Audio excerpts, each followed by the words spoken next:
जय हिंद दोस्तों, sustainable structure में आपका स्वागत है। दोस्तों आज मैं आपको बताऊंगा रूफटॉप सोलर प्रोजेक्ट से रिलेटेड, क्योंकि रिसेंटली अभी मैंने एक प्लांट विजिट किया था जिसमें मैंने प्रोजेक्ट लगा रखा हूं और उसमें जो मॉड्यूल डिज़ाइन हुआ है, मॉड्यूल माउंटिंग स्ट्रक्चर डिज़ाइन हुआ है और प्रोजेक्ट जो डिज़ाइन हुआ है उससे रिलेटेड मैंने सभी कंपोनेंट को क्लियर किया हूँ। अगर अलग अलग देखते हैं, मैंने 3 वीडियो अपलोड किया हूँ उसी प्रोजेक्ट से रिलेटेड, जिसमें 2 वीडियो में मैंने कम्प्लीटली स्ट्रक्चर के बारे में बताया हूँ, 2 अलग अलग बिल्डिंग पे। और जो तीसरा वीडियो मैंने अपलोड किया उसमें स्ट्रक्चर के साथ साथ प्रोजेक्ट कैसे डिज़ाइन किए हैं और प्रोजेक्ट में क्या क्या कंपोनेंट लगा है उसके बारे में डिटेल से बताया हूँ। अभी मैं इसी में अटैच करूँगा एक वीडियो, आप उसमें देख सकते हैं कि कैसे कनेक्ट किया हूँ, कैसे बताया हूँ, कनेक्शन कैसे हुआ, सबके बारे में बताया हूँ। अब जो मेन इम्पोर्टेंट पॉइंट आपको बताने जा रहा हूँ उसमें क्या है कि दोस्तों, कोई भी प्रोजेक्ट डिज़ाइन करने के लिए सबसे पहले आपको, अगर आप फ्रेशर हैं या एक्सपीरियंस है, एक्सपीरियंस मीन्स कि सोलर फील्ड में अभी स्टार्टिंग किए हैं, साल 6 महीना से स्टार्टिंग है, जो 2 साल 4 साल से डिज़ाइन कर रहे हैं उनके लिए तो कोई सुने, उनके लिए ये बहुत इजी है। लेकिन जो स्टार्टिंग में एंट्री किए हैं या फ्रेशर, उनके लिए बता देता हूँ कि किसी भी रूफटॉप को डिज़ाइन करने के लिए आपको छोटे छोटे कंपोनेंट के बारे में पता होना चाहिए, कौन सा कंपोनेंट कहाँ पे लग रहा है और किस सॉफ्टवेयर से कैसे डिज़ाइन हुआ है, कैसे इंस्टॉलेशन हुआ है, उस सब के बारे में मैं आपको बताऊंगा। आप डिटेल से वीडियो को लास्ट तक ज़रूर देखें। अगर वीडियो को बीच में स्किप करते हैं तो आपको समझ में नहीं आएगा। ये ग्रेटर नोएडा नॉलेज पार्क के पास का प्रोजेक्ट है, जो 3 या 4 मंजिला बिल्डिंग पे लगा हुआ है, कॉलेज है NIET, उस पे लगा हुआ है। तो उसके बारे में डिटेल से बताया हूँ, तो आप देखिए, कंटिन्यू वीडियो को देखिए। आपको देखने से बहुत जो छोटे छोटे पॉइंट है जो आपके लिए बहुत इम्पोर्टेंट साबित होगा। तो चलते हैं दोस्तों, आज मैं आपको बताऊंगा रूफटॉप से रिलेटेड। आज का जो टॉपिक है वो है प्रोजेक्ट में, रूफटॉप सोलर प्रोजेक्ट में क्या क्या कंपोनेंट लगता है, वो या इलेक्ट्रिकल का पार्ट्स हो गया, वो या मैकेनिकल का पार्ट्स हो गया, या नेट मीटरिंग से रिलेटेड हो गया। तो दोस्तों आज उस पर डिटेल से आपको जानकारियाँ दूंगा। तो आपसे एक रिक्वेस्ट है कि दोस्तों आप मेरे वीडियो से जुड़े रहें, मेरे वीडियो को स्किप ना करें, लास्ट तक ज़रूर देखें, क्योंकि इसमें मैं बहुत सारे इम्पोर्टेंट पॉइंट बताऊंगा जो आपके लिए बहुत ही इम्पोर्टेंट होगा, बहुत इम्पोर्टेंट होगा। जो अगर फ्रेशर मेरे वीडियो को देख रहे हैं या जो एक्सपीरियंस है, जो वर्किंग कर रहे हैं सोलर फील्ड में, जो अभी स्टार्टिंग किए हैं, साल 2 साल 1.5 साल से कर रहे हैं और प्रॉपर तरीक़ा से वो बड़े प्रोजेक्ट में नहीं किए हैं, जैसे छोटे छोटे प्रोजेक्ट किए, 10 किलोवाट, 20 किलोवाट, 25 किलोवाट, ज़्यादा से ज़्यादा 100 किलोवाट गए, लेकिन मेगावाट लेवल पे नहीं काम किए हैं। तो उसके बारे में आपको डिटेल से बताऊँगा। और जो प्रोसेस है लगाने का, जो आप देख रहे हैं यहाँ पे, जो साइड पे बहुत सारे पार्ट देख रहे हैं, उसको कैसे लगाया जाता है और क्या है प्रोसेस लगाने का, उसके बारे में डिटेल से बताऊंगा। आप देख सकते हैं यहाँ पे ग्रोवॉट का इन्वर्टर है, ठीक है, और इन्वर्टर में कैसे DC का कनेक्शन हुआ है, DC का कनेक्शन कैसे हुआ है, AC का कनेक्शन कैसे हुआ है, अर्थिंग कैसे इसका प्रॉपर तरीक़ा से लगाया गया है, ताकि अगर क्लाइंट थर्ड पार्टी को इंस्पेक्शन के लिए भेज दे तो वो 1% भी सवाल ना उठाएं। और जो साइट पे स्ट्रक्चर के साथ साथ मॉड्यूल का अलाइनमेंट, मॉड्यूल का असेंबली, फाउंडेशन का कास्टिंग, उसके साथ साथ जो यहाँ पे पाइप देख रहे हैं, पाइप को कैसे कनेक्ट किया गया है, उस कौन से कंपोनेंट को किस नाम से जानते हैं, क्या नाम इसका मार्केट में चल रहा है, हर एक कंपोनेंट के बारे में आपको डिटेल से बताऊंगा।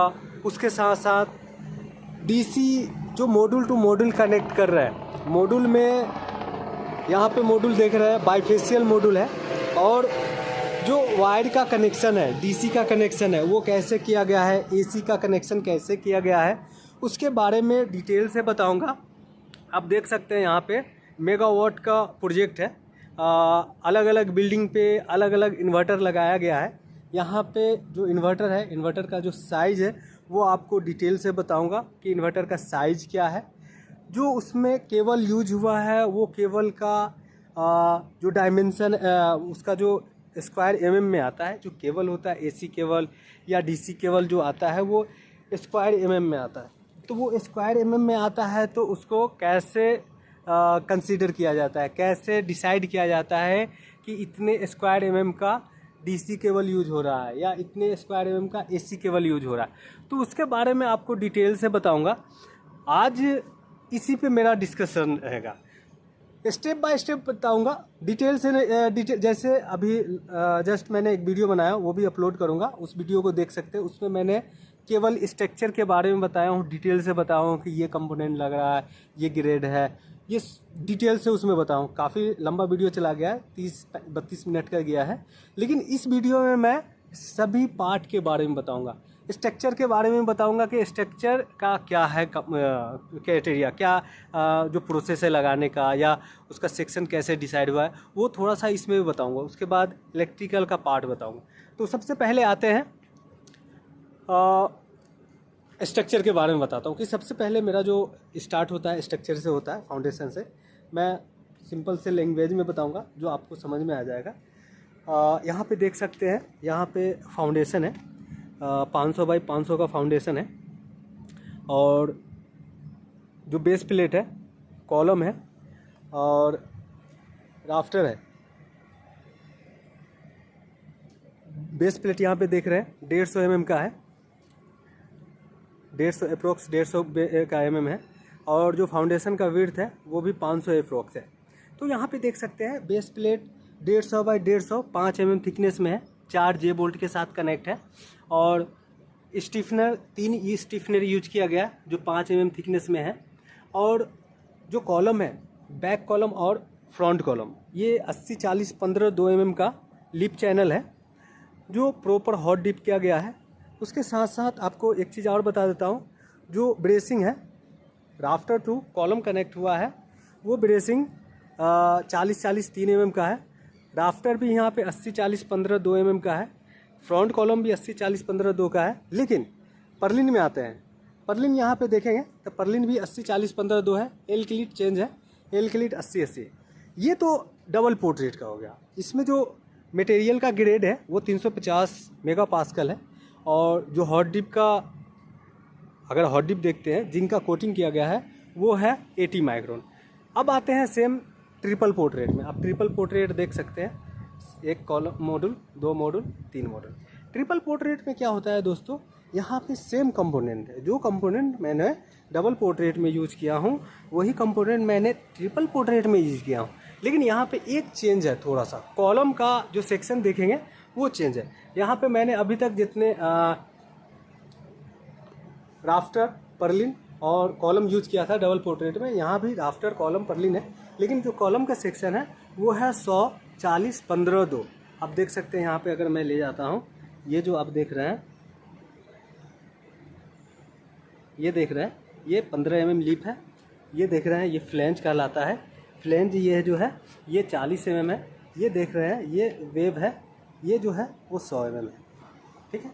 और जो इसका थिकनेस है वो है 2 mm। अब दोस्तों देख सकते हैं,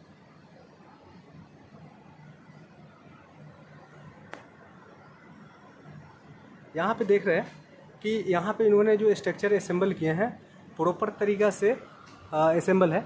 जो इंस्टॉल किए हैं वो उनको काफ़ी नॉलेज था। देख रहे हैं अलाइनमेंट भी परफेक्ट है। आपको अब ब्रेसिंग देखिएगा, ब्रेसिंग को दिखाता हूँ। ब्रेसिंग सभी परफेक्ट एक अलाइनमेंट में है, सभी एक ही लाइन में है, ठीक है। तो दोस्तों यहाँ तक मेरा स्ट्रक्चर का हो गया। अब एक चीज़ और बता देता हूँ, फाउंडेशन। यहाँ पे जे बोल्ट पे स्ट्रक्चर यूज किया है क्योंकि ये एक कॉलेज है, तो कॉलेज में इन्होंने छत पे ड्रिल करने से मना कर दिए थे, तो यहाँ पे ड्रिल नहीं किए हैं। यहाँ पे हम लोग क्या किए हैं कि डेड वेट पे स्ट्रक्चर लगाए। फाउंडेशन का जो साइज़ है वो अप्रोक्स 500 बाई 500 है, 10-20 mm आगे पीछे कोई इशू नहीं है, लेकिन 500 बाई 500 का फाउंडेशन है। और जो कंक्रीट का ग्रेड लिया गया है वो M25 ग्रेड लिया गया है, M25 का। आप एक बार सर्च कर सकते हैं गूगल में कि M25 ग्रेड में जो सीमेंट, एग्रीगेट और सैंड, ये तीनों का जो मिक्सचर है क्या रेशियो आ रहा है, वो आपको डिटेल से मिल जाएगा। अब आते हैं दोस्तों, यहाँ तक मेरा स्ट्रक्चर का काम ख़त्म हो गया। अब आते हैं मॉड्यूल में। मॉड्यूल में आते हैं तो मॉड्यूल का वॉट पीक देखना है। मॉड्यूल में सबसे पहले देखते हैं कि मॉड्यूल कितने वॉट पीक का है, वो आपको बताता हूँ। चलते हैं मॉड्यूल की तरफ। मेरा स्ट्रक्चर फाउंडेशन से रिलेटेड कंप्लीट हो गया। अब मॉड्यूल वॉट पीक के लिए मुझे आना पड़ेगा। चलते हैं ट्रिपल पोर्ट्रेट में, क्योंकि ट्रिपल पोर्ट्रेट का हाइट ज़्यादा है तो अंदर बेनिफिट रहेगा क्लियर दिखाने में, क्योंकि मुझे झुकना पड़ेगा। यहाँ पे नीचे है, काफ़ी बैठ के दिखाना पड़ेगा, लेकिन यहाँ पे दिखा रहा हूँ।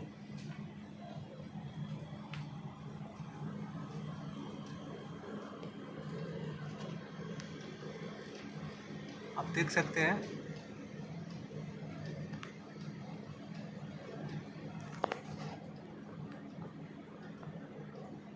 जो मॉड्यूल वॉट पीक है 545 वॉट पीक है, और मॉड्यूल का जो कंपनी है वो रिनोसिस है। रिनेसिस 545 वॉट पीक का मॉड्यूल जो बाइफेशियल मॉड्यूल है, मोनोक्रिस्टलिन मॉड्यूल।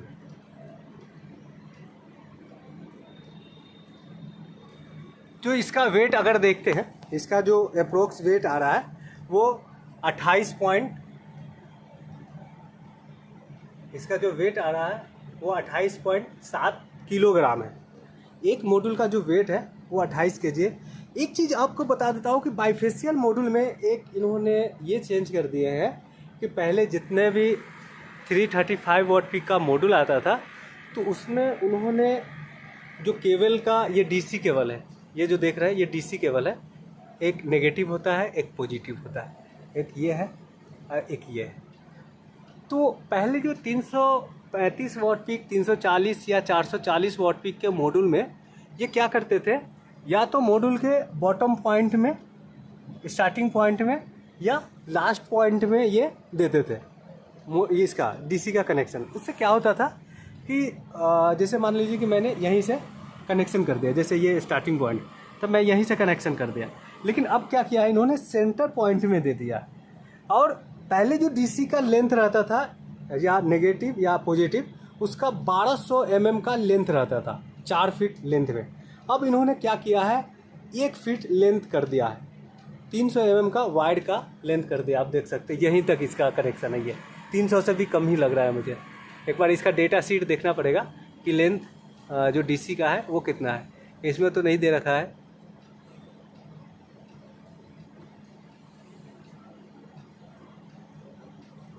नहीं, इसमें नहीं दे रखा है कि कितने मीटर का है, तो वो 300 mm का ही दे रखा है। पहले 4 फीट का होता था, 1200 mm, काफ़ी लंबा वाइड होता था। उसको रैप करके बांध कर एक साथ इकट्ठा, एक साथ रबर से या जो टाई आता था, केबल टाई, उससे बांध कर रखना पड़ता था। लेकिन अब नहीं है। जैसे ये केबल टाई देख रहे हैं, ये केबल टाई, उस केबल टाई से बांधना पड़ता था। जैसे ये देख रहे हैं बांध रहे हैं, वैसे बांधना पड़ता था। लेकिन अब जितना मॉड्यूल का वेट बढ़ाते गए, मॉड्यूल का साइज बढ़ाता गया, उतना ही डीसी का लेंथ कम करते चला गया। हम देख लीजिए कि अभी से 3 साल 4 साल पहले जो मॉड्यूल आता था, उसका मॉड्यूल का वॉट पीक देखते थे, ज़्यादा पहले नहीं जाता, वो तो 80 70 80 वॉट पीक का भी आता था, वहाँ तक नहीं जाता हूँ। बड़ा मॉड्यूल जो स्टार्ट हुआ है उससे देख रहा हूँ, 300, 350, 335, 295, 300 वॉट पीक तक का मॉड्यूल था। तो उसमें इन्होंने लेंथ जो दे रखे थे वो अप्रोक्स 1200 mm डीसी वायर का दे रखा था। और उसमें मॉड्यूल का वेट हुआ करता था 335 वॉट पीक का 17 किलो 18 किलो 17 किलो 18 किलो। और मॉड्यूल का जो लेंथ विड्थ हुआ करता था, ये देख रहे हैं, ये और ये 335 वॉट पीक में 990, 900, 950 लेंथ में होता था। और विड्थ में देखते थे तो 1800, 1785, 1885, 1890 ऐसे हुआ करता था। 1910 mm का हुआ करता था। अब क्या है, अब मॉड्यूल बढ़ा दिया। अभी अगर देखते हैं रिनिसिस का 545 वॉट पीक का, तो 1137 mm विड्थ दे दिया है, अब 2284 mm लेंथ दे दिया है। 2284 भी देता है, 2278 भी देता है, 2384 भी देता है, ऐसे लेंथ दे रहा है। अभी 670 वॉट पीक के मॉड्यूल में देख रहे हैं तो उसमें लेंथ दे रखा है 2384 mm लेंथ, 1100, 1150, 1157 या 1137 mm विड्थ दे रखा है। और मॉड्यूल का वेट कितना दे रखा है? पहले मॉड्यूल का वेट आता था 17 किलो 18 किलो, अभी मॉड्यूल का वेट दे रखा है लगभग 33 किलो। 670 वॉट पीक का मॉड्यूल देखते हैं तो 33-34 किलो दे रखा है। लेकिन रेनिसिस का अभी मेरे पास जो प्लांट में लगा हुआ है वो 545 वॉट पीक है और इसका वेट है 28.7 किलोग्राम मॉड्यूल का वेट आ रहा है। मॉड्यूल का फ्रेम भी अभी बहुत कम कर दिया है, 35 mm विड्थ कर दिया है। पहले यही मॉड्यूल का विड्थ आता था 40 mm का। तो हर एक चीज़ में मॉड्यूल मैन्युफैक्चरर कुछ ना कुछ चेंज करते आ रहा है। पहले पॉली का हुआ करता था, अब मोनो कर दिया है। अब देख रहे हैं यहाँ पे आपको लग रहा है कि 2 मॉड्यूल है, यहाँ पे ये लग रहा है ना कि 2 मॉड्यूल है, बीच से कट है। पहले वाला सिंगल मॉड्यूल हुआ करता था। अभी कोई देखेगा तो कहेगा कि 1 2 3 4 5 6 पोर्ट्रेट लगा रखे, लेकिन ये 6 पोर्ट्रेट है नहीं, ये ट्रिपल पोर्ट्रेट है। अगर सेंटर से देख रहे हैं, सेंटर से फ्रेम बना हुआ है देख रहे हैं, तो ये 6 पोर्ट्रेट लगेगा, लेकिन एक्चुअल में देख रहे हैं यहाँ पे डबल पोर्ट्रेट है। तो दोस्तों डीसी क्लियर हो गया, स्ट्रक्चर क्लियर हो गया। अब आते हैं मॉड्यूल में जो डीसी का कनेक्शन है। डीसी का जो स्ट्रिंग बनता है हमेशा मॉड्यूल डेटा शीट और इन्वर्टर के डेटा शीट के अकॉर्डिंग चलता है। क्या होता है दोस्तों कि मॉड्यूल का आउटपुट और इन्वर्टर का जो आउटपुट होता है वोल्टेज का, उसके अकॉर्डिंग डिसाइड किया जाता है कि डीसी कितने मॉड्यूल को एक साथ कनेक्ट करके मैं इन्वर्टर में लगाऊं। मतलब यहाँ पे मान लीजिए कि मैंने 4 मॉड्यूल नीचे लगा हुआ है, 4 मॉड्यूल ऊपर लगा हुआ है, 8 मॉड्यूल हुआ। तो 8 मॉड्यूल को कनेक्ट करके, ऐसा थोड़ा है कि हर एक मॉड्यूल के लिए मैं एक एक इन्वर्टर लगाऊं, तब तो बहुत कॉस्टली हो जाएगा। तो उसके लिए क्या होता है कि मॉड्यूल को अगर स्ट्रिंग देखते हैं कि एक स्ट्रिंग बना रहे हैं तो कितने मॉड्यूल को कनेक्ट कर रहे हैं, एक मॉड्यूल में कितने स्ट्रिंग कनेक्ट कर रहे हैं, सॉरी एक स्ट्रिंग में कितने मॉड्यूल को कनेक्ट कर रहे हैं। तो आपको बता देता हूँ 545 वॉट पीक का मॉड्यूल है, 110 किलो वाट का इन्वर्टर है नॉर्मली। अभी मेरे साइड पे जो इन्वर्टर लगा हुआ है उसके बारे में बताता हूँ। तो इन्वर्टर का साइज दिखाऊंगा तो वो ज़्यादा हो जाएगा, ठीक है। तो इन्वर्टर अगर 110 किलो वाट का इन्वर्टर है, जनरली 110 भी आता है, 180 भी आता है, 160 भी आता है, तो उसमें दिखाते हैं तो 28 मॉड्यूल 29 मॉड्यूल का स्ट्रिंग बनता है। मतलब 29 मॉड्यूल को एक साथ कनेक्ट करके 2 डीसी निकाल के, एक नेगेटिव एक पॉजिटिव डीसी निकाल के और उसको लाते हैं ये कंड्यूट पाइप से कनेक्ट करके और इन्वर्टर में कनेक्ट कर देते हैं। अब आते हैं इन्वर्टर का डेटा शीट दिखाते हैं। इन्वर्टर का डेटा शीट दिखाते हैं।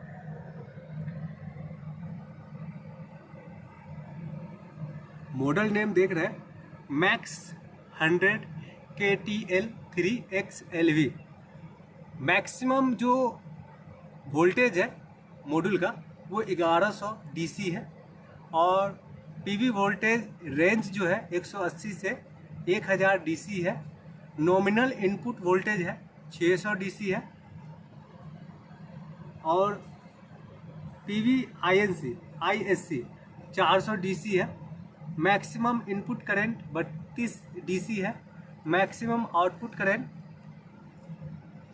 Maximum output power power 100 kV है। मैक्सिमम एपेरेंट पावर जो है वो 110 kV है। तो दोस्तों 110 किलो वाट का इन्वर्टर है, यहाँ पे मैक्सिमम एम्पेरेंट पावर दे रहा है 110 kV का। लेकिन जो इन्वर्टर का साइज ऐसे डीसी में देखते हैं तो वो 110 किलो kV है। अब इसमें 110 kV में 110 kV का ही इन्वर्टर बनता है मैक्सिमम। उसको डीसी के अकॉर्डिंग देखते हैं तो 28-29 का स्ट्रिंग बनता है और एमपीपीटी के अनुसार इसमें कनेक्शन होता है। तो यहाँ पे देखेंगे कितने एमपीपीटी में यूज किया गया है, 2 1 2 3 4 5 6 7 8 9, 10, 11, 12 MPPT यूज किया गया है। यहाँ पे देख सकते हैं 12 MPPT यूज किया गया है। तो 12 MPPT है तो 12 string multiply 28 module, 12 string multiply 28 module, तो ये आपका टोटल नंबर ऑफ मॉड्यूल आ जाएगा। आप कैलकुलेट कर लीजिए। यहाँ पे एक छोटा सा कंपोनेंट लगा हुआ है ग्रो वाट का, आप देख रहे हैं ये है डेटा लॉगर। क्या होता है दोस्तों, आजकल टेक्नोलॉजी इतना फास्ट चल रहा है कि कोई भी काम, किसी भी टिपिकल काम को इजी कर देते हैं। आपको बता देता हूँ कि ये इन्वर्टर है। अब मेरा घर यहाँ से 50 किलोमीटर 100 किलोमीटर दूर है और मुझे रोज़ाना का डेटा चेक करना है कि ये जो 12 MPPT से मेरा जो जनरेशन हो रहा है रोज़ाना का, वो कितने किलोवाट जनरेट कर रहा है, इलेक्ट्रिसिटी कितना जनरेट कर रहा है, वो ये डेटा लॉगर से ऑनलाइन ट्रैक कर सकते हैं। डेटा लॉगर में एक सिम लगाया जाता है, सिम का भी सुविधा है और वाईफाई का भी सुविधा होता है। अगर वाईफाई यहाँ पे अवेलेबल है तो वाईफाई से कनेक्ट कर दीजिए, अगर वाईफाई नहीं है तो कोई एक एयरटेल जियो किसी का सिम लेके कनेक्ट कर दीजिए। आप रिचार्ज करना पड़ेगा, जैसे मोबाइल में रिचार्ज करते हैं तो बात होता है वैसी रिचार्ज कीजिए। और ये एक पासवर्ड और आईडी जनरेट होता है, वो अपने सिस्टम में ग्रो वाट के नाम से एप्लीकेशन आता है, उसको इंस्टॉल कर लीजिए और उसमें लॉगिन करके आप पूरा डेटा चेक कर सकते हैं कि एक दिन में कितना जनरेट हुआ है। और आपको ये भी बता दिया जाएगा कि आपका 12 MPPT यूज हो रहा है तो कौन से MPPT कितना जनरेट कर रहा है और कौन से MPPT वर्क कर रहा है या नहीं। तो ये आपको ये डेटा लॉगर से आप चेक कर सकते हैं। अगर डेटा लॉगर नहीं लगाते तो आपको मैनुअली आके साइट पे चेक करना पड़ेगा। साइट पे चेक करने का मतलब है कि वहाँ से 50 किलोमीटर से आपको आना पड़ेगा, यहाँ पे पूरा दिन लगेगा।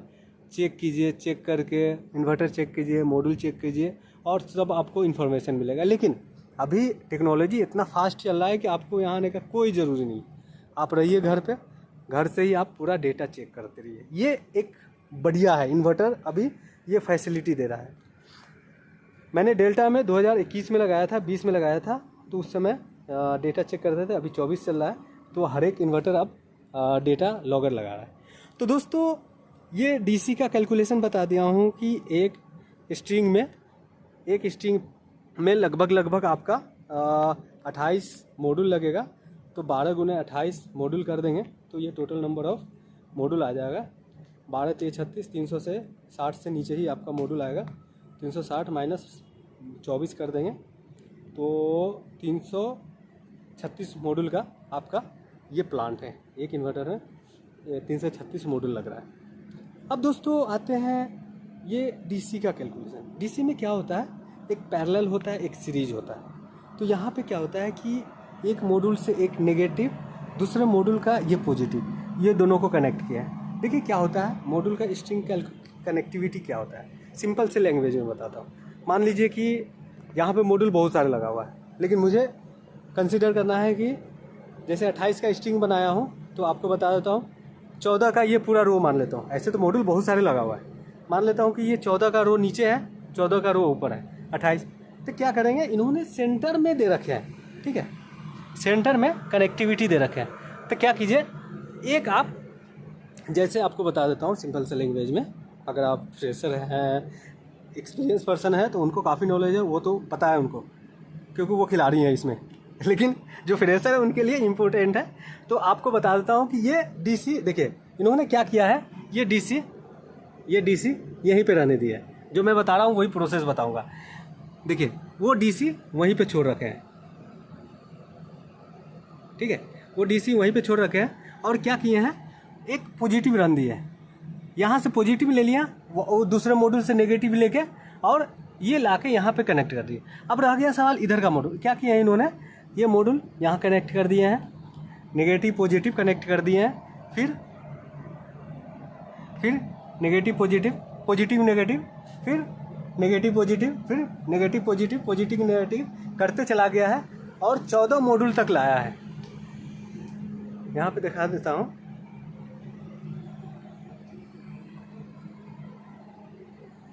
ये अब देखिए इन्होंने क्या किया, यहाँ पे अब इन्होंने कनेक्शन नीचे ले गया।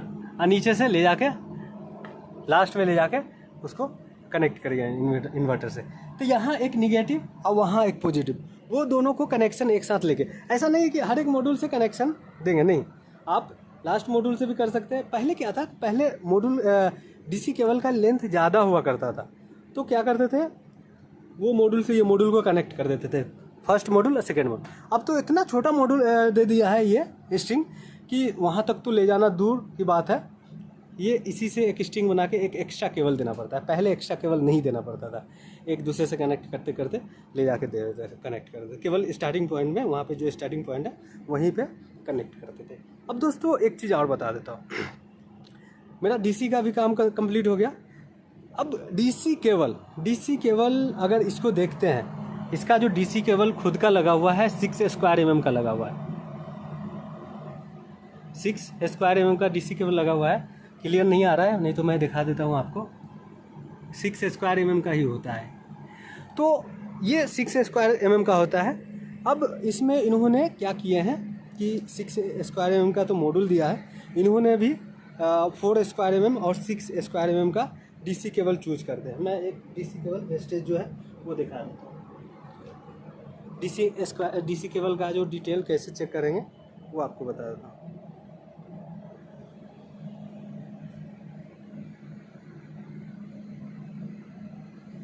देखिए, इन्होंने जो डीसी केबल यूज किए हैं, सिंगल को 4 स्क्वायर mm का डीसी केबल यूज किया है।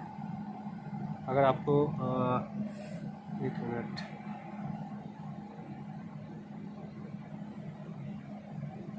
देखिए 4 स्क्वायर mm का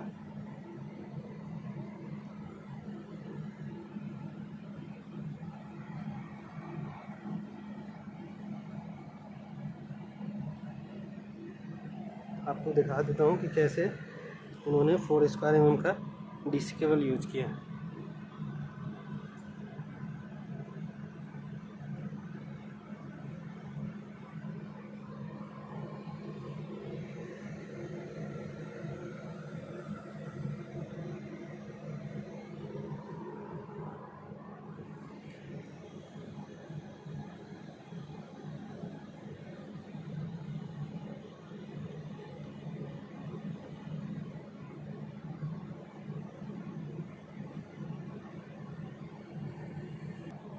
तो दोस्तों यहाँ पे जो इन्होंने डीसी केबल यूज किए हैं वो 4 स्क्वायर mm का यूज किए हैं। डीसी केबल तो 4 स्क्वायर mm का यूज कर लिए हैं, क्योंकि यहाँ पे इन्होंने जो कनेक्शन किए हैं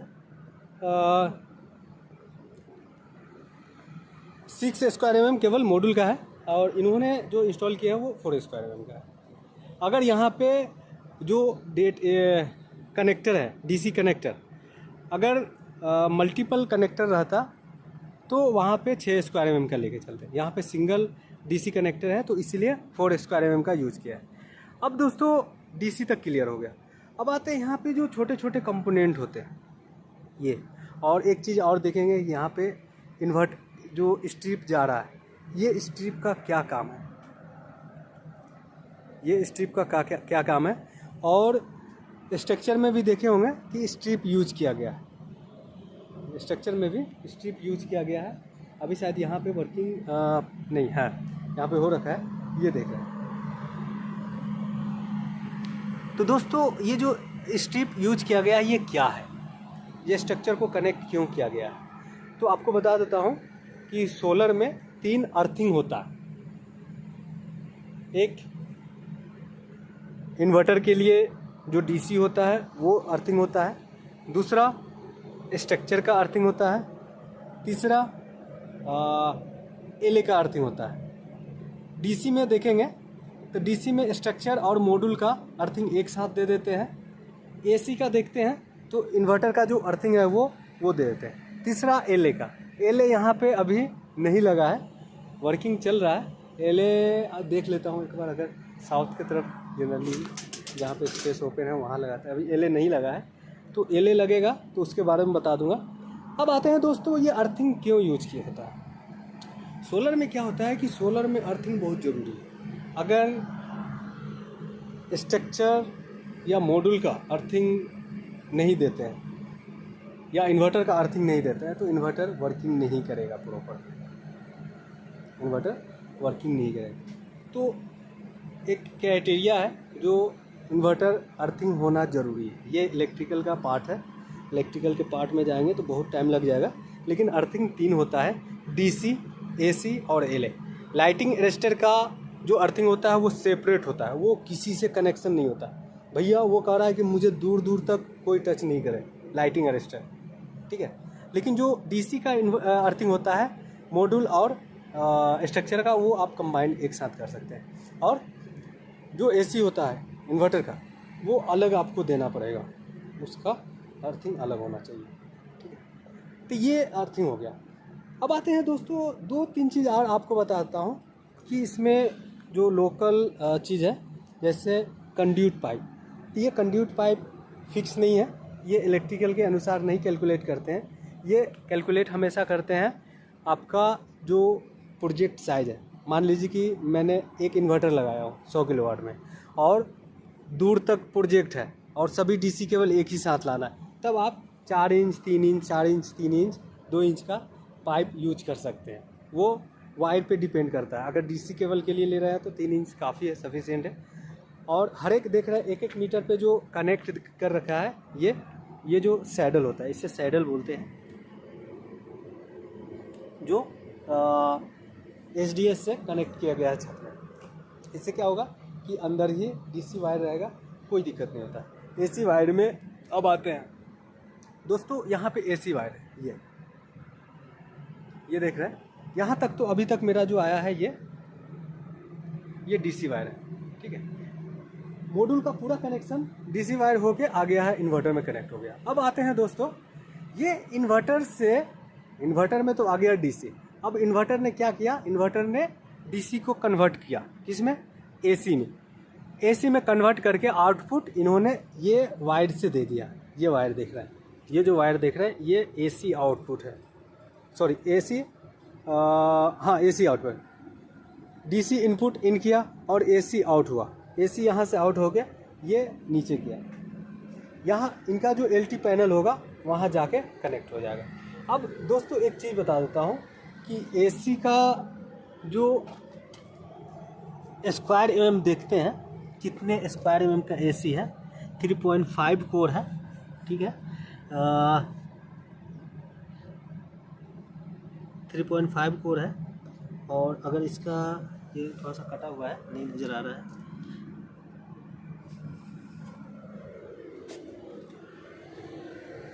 क्योंकि ये 135 स्क्वायर mm का केबल है।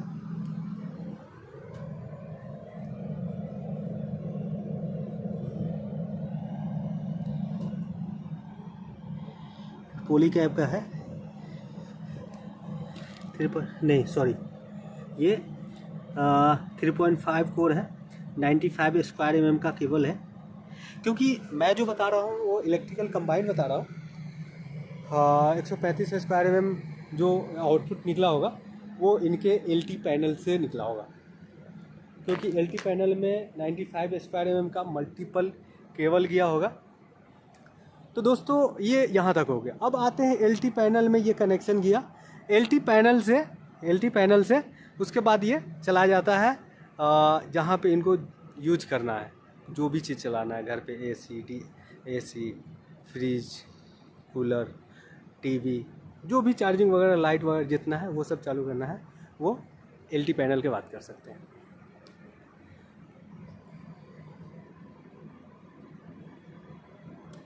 तो दोस्तों आज के लिए इतना ही। मेरे वीडियो को देखते रहें, और कुछ भी डाउट हो तो ज़रूर मेरे से कांटेक्ट करें, मैं नंबर अपना दे रखा हूँ। जब तक के लिए धन्यवाद।